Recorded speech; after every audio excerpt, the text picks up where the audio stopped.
Hello everyone, welcome back to another video of this channel. आज की video में हम डिस्कस करेंगे गेट 2012 के पेपर को। आज की जो हमारी सेक्शन होने वाली है वो है लीनियर अलजेब्रा, और साथ ही साथ ये जो वीडियो है ये है पार्ट फर्स्ट वन इस सीरीज़ का। तो चलिए स्टार्ट करते हैं आज की वीडियो को। आज के क्वेश्चन में बेसिकली क्या है कि हमें एक मैट्रिक्स M दिया गया है जिसकी पहली रो है 2 3 + 2 आयोटा -4, जिसकी दूसरी रो है 3 - 2 आयोटा 5 6 आयोटा, जिसकी तीसरी रो है -4 - 6 आयोटा 3।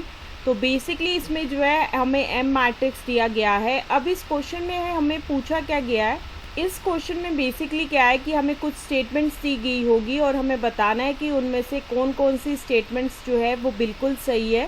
तो चलिए देखते हैं कौन कौन सी स्टेटमेंट्स हमें दी गई है इस क्वेश्चन में।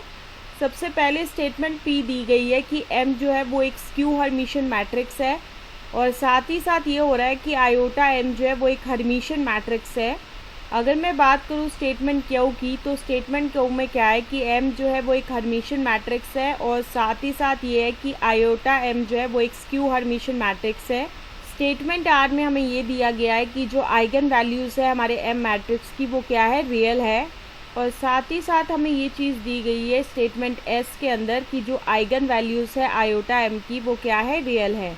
तो बेसिकली हमें बताना है कि इन चारों स्टेटमेंट्स में से जो है कौन सी स्टेटमेंट सही है। और जो ऑप्शंस हमें दिए गए हैं इस क्वेश्चन में वो कुछ इस तरीके के हैं। ऑप्शन ए है कि स्टेटमेंट P और R ही दोनों ये सही हैं, और बाकी की दो जो हैं Q और S वो दोनों की दोनों गलत है।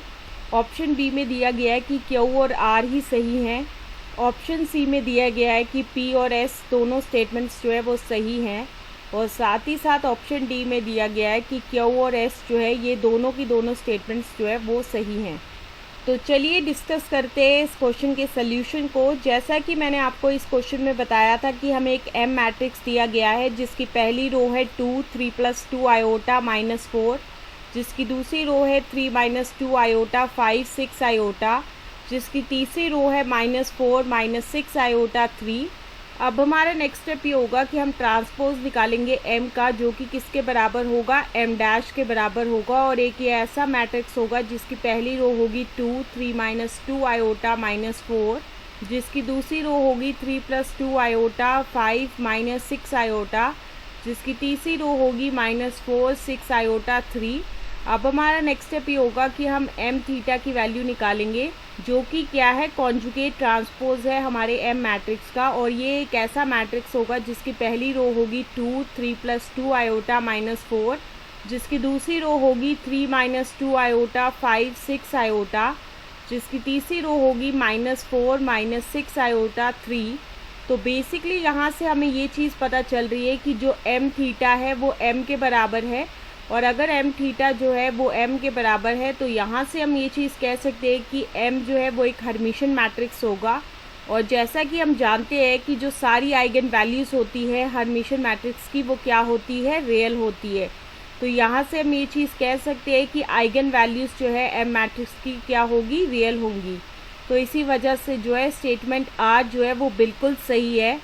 अब हमारा नेक्स्ट स्टेप ये होगा कि हम कैलकुलेट करेंगे आयोटा M की वैल्यू को। इसका क्या मतलब है कि आयोटा को जो है हम M मैट्रिक्स से मल्टीप्लाई करेंगे, तो उसके बाद हमें एक ऐसा मैट्रिक्स मिलेगा जिसकी पहली रो होगी 2 आयोटा -2 + 3 आयोटा -4 आयोटा, जिसकी दूसरी रो होगी 2 + 3 आयोटा 5 आयोटा -6, जिसकी तीसरी रो होगी -4 आयोटा 6 3 आयोटा।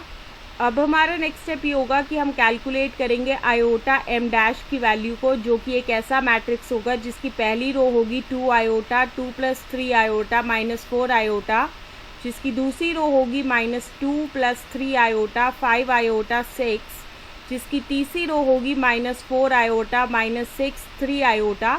अब हमारा नेक्स्ट स्टेप ये होगा कि हम कैलकुलेट करेंगे आयोटा M थीटा, और ये जो है वो एक ऐसा मैट्रिक्स होगा जिसकी पहली रो होगी -2 आयोटा 2 - 3 आयोटा 4 आयोटा, जिसकी दूसरी रो होगी -2 - 3 आयोटा -5 आयोटा 6, जिसकी तीसरी रो होगी 4 आयोटा -6 - 3 आयोटा। और ये चीज़ जो है वो फर्दर किसके बराबर होगी, -आयोटा M के बराबर होगी।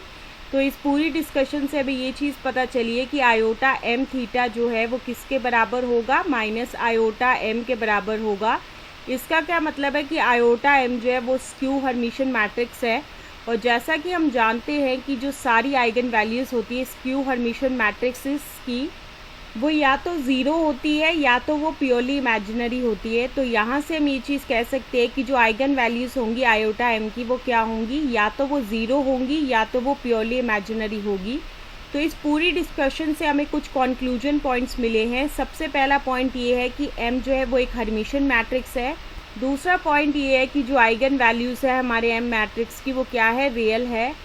तीसरा पॉइंट ये है कि आयोटा एम जो है वो एक स्क्यू हर्मिशन मैट्रिक्स है। और चौथा पॉइंट ये है कि जो आइगन वैल्यूज़ है आयोटा एम की वो या तो ज़ीरो होती है या तो वो प्योरली इमेजिनरी होती है।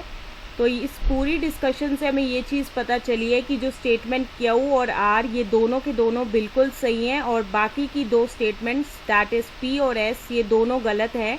तो इसी वजह से जो है ऑप्शन बी जो है वो बिल्कुल सही है और बाकी के सभी ऑप्शंस जो है वो गलत है। So that's why option B will be the answer of this particular question. So this is the explanation to this particular question, and with the explanation of this question, this is the end of this video. तो मिलते हैं next video में नए question के साथ. So stay tuned for the next video.